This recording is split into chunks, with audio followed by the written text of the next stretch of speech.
অনেক মানুষের long term রিলেশনশিপও কিন্তু এই পেরিমেনোপজাল পিরিয়ডে শুধুমাত্র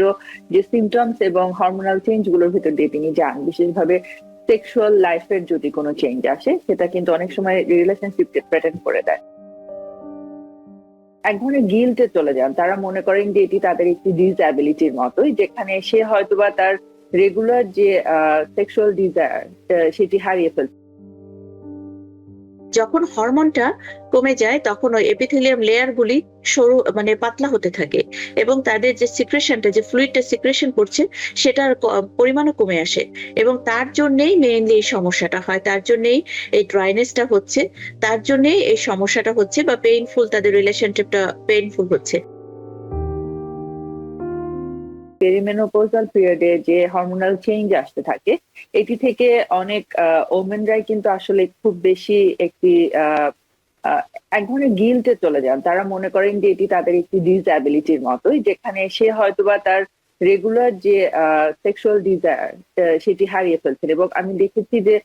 পেশেন্টদের পার্টনারদের ভিতরে,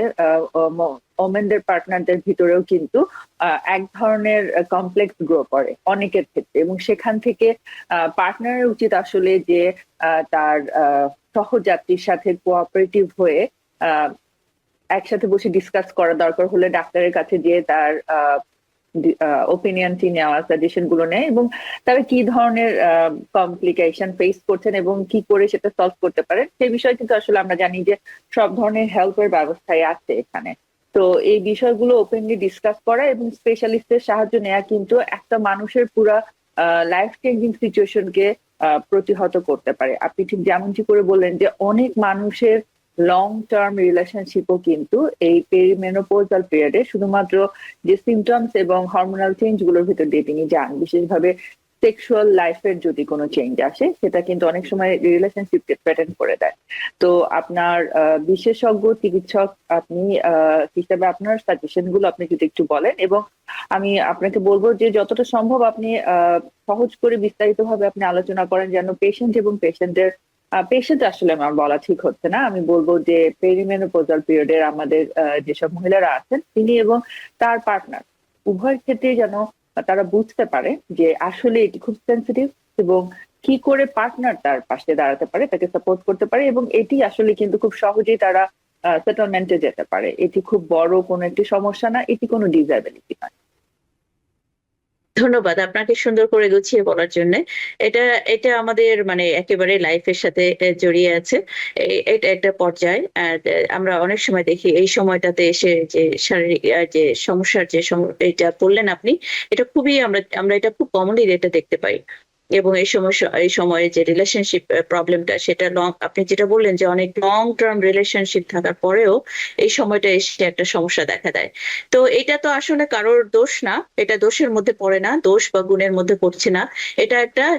লাইফের একটা স্টেজ, একটা পর্যায়ে চলে আসছে। হ্যাঁ, তো এই সময়টাতে আমরা যদি মানে পার্টনাররা যদি নিজেদের মধ্যে আলোচনা করে এবং নিজেদের মধ্যে একটা সুন্দর একটা আন্ডারস্ট্যান্ডিং করলে কিন্তু রিলেশনশিপটা রেখে তাদের আবার সৌন্দর্যভাবে জীবনযাপন করতে পারেন। তো এখানে আমাদের কি করা উচিত, এটা যখন মানে সিমটমটা যখন দেখা দেয় ভ্যাজাইনাল, মানে আমি যেটা বলছি যে জেনিটো ইউরিনারি একটা সিমটম, এটা শুধু ভ্যাজাইনাল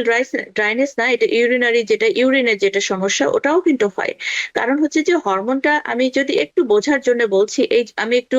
মেডিকেল টার্ম ব্যবহার করছি এই জন্য যে বোঝার জন্য যে আমরা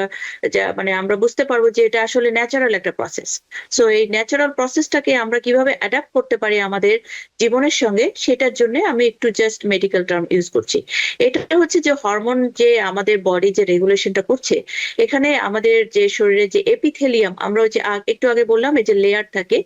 আমাদের শরীরে যে লেয়ার গুলি থাকে, ওই যে জেনিটাল অর্গানের যে বাইরে যে লেয়ারটা থাকে এপিথেলিয়াম লেয়ারটা,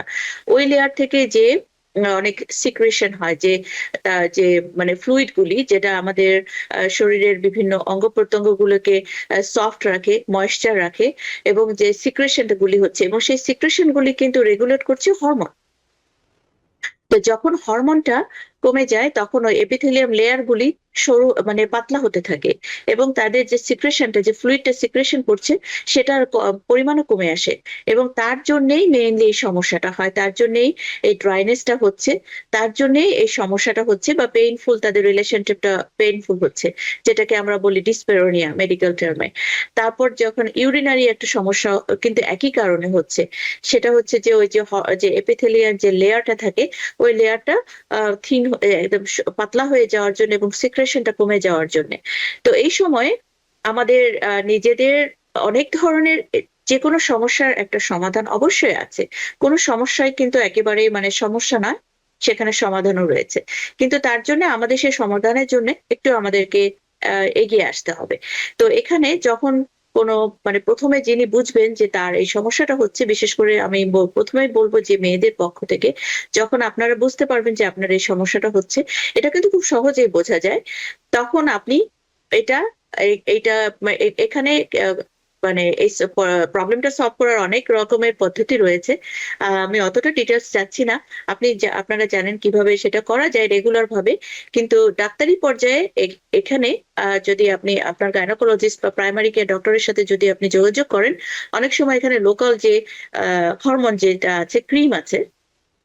লোকাল হরমোন ক্রিমটা যদি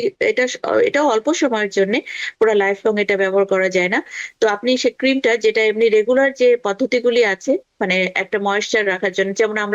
আমি একটু উদাহরণ দিচ্ছি, আমাদের শরীরটা যখন ড্রাই হয়ে যায়, এখন আমাদের উইন্টার, আমরা একটু বেশি করে ময়েশ্চারাইজিং লোশনটা ব্যবহার করি যাতে আমাদের স্কিনটা ড্রাই না হয়ে যায়, আমাদের ফেসটা যাতে ড্রাই হয়ে না যায়, স্কিনটা ফেটে না যায়, তার জন্য আমরা একটা এক্সট্রা ময়েশ্চারাইজিং লোশন ব্যবহার করছি, ফেসে ক্রিম ব্যবহার করছি। তো একইভাবে ওরকম মানে শরীরের জন্য ক্রিম বা ওই ধরনের কিছু আছে। তার পাশাপাশি হরমোনটা যদি কেউ ব্যবহার করেন তাহলে কিন্তু এই যে ড্রাইনেসটা অনেকটাই কমে আসে, কিন্তু এটা পার্মানেন্ট সলিউশন না, কারণ এটা পার্মানেন্ট চেঞ্জ, শরীরের একটা পার্মানেন্ট চেঞ্জ, কিন্তু এটা মানে আমি যেগুলো বলছি এটা টেম্পোরারি সলিউশন, কিন্তু এটা আমাদের জীবনের সাথে আমরা বিভিন্নভাবে এটা অ্যাডজাস্ট করতে পারি এবং আমরা অ্যাডজাস্ট করে নিলে এবং আমাদের পার্টনার যদি আরো কোঅপারেটিভ হন, সেক্ষেত্রে এখন আমি বলবো তা পার্টনারের কথা, যে ফিমেল পার্টনার, মেল পার্টনার বা হাজবেন্ড বলি ওয়াইফ বলি, যেটাই বলি রিলেশনশিপের মধ্যে,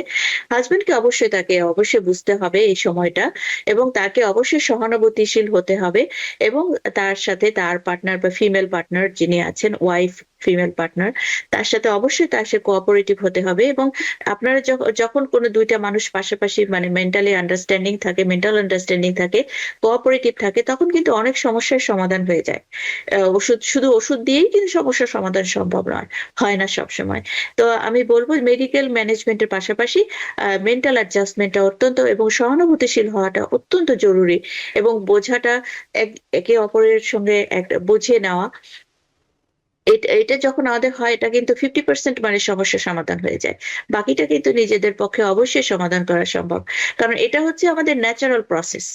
এটা আমাদের বুঝতে হবে ন্যাচারাল প্রসেস। এটা একজন মেয়ে সে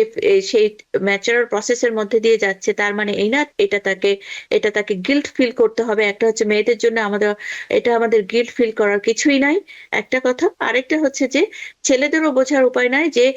মানে মনে করা উচিত না যে এখন সেই মেয়েটা মানে এখন আর অকার্যকর হয়ে যাচ্ছে, তার আর লাইফের কোনো ভ্যালু নাই, এটা অবশ্যই না।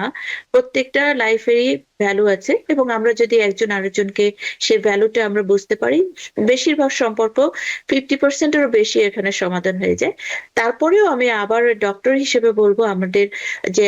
মেয়েদের কাছেও আমাদের আপনাদের রিকোয়েস্ট থাকবে, এটা হাইড করার কিছু নাই, লজ্জা পাওয়ার কিছু নাই, ভয় পাওয়ার কিছু নাই। আপনার পাশে অনেক সাহায্য রয়েছে, আপনি আপনার ডাক্তারের সঙ্গে পরামর্শ করুন, পরামর্শ করে প্রত্যেকটা সমস্যার সমাধানের একটা অবশ্যই পথ আছে। আর যখন মেন্টালি যে ইরিটেবিলিটি যেটা হচ্ছে, এটা মনে করার কোনো কারণ নাই যে আমরা ক্রেজি হয়ে যাচ্ছি বা কোনো কারণে, এটা শারীরিক একটা স্টেজ, এটা পার হয়ে যাওয়ার জন্য আপনার আশেপাশে যত ধরনের সহযোগিতা আছে আপনি সহযোগিতাগুলো নেবেন, দেখবেন লাইফটা কিন্তু অনেক সুন্দর। যে কোনো স্টেজে আমরা কিন্তু পার হয়ে যেতে পারি সুন্দরভাবে। নিউ ইয়র্ক থেকে সম্প্রচারিত TVN 24 টেলিভিশন, বিশ্বজুড়ে বাঙালির কণ্ঠস্বর।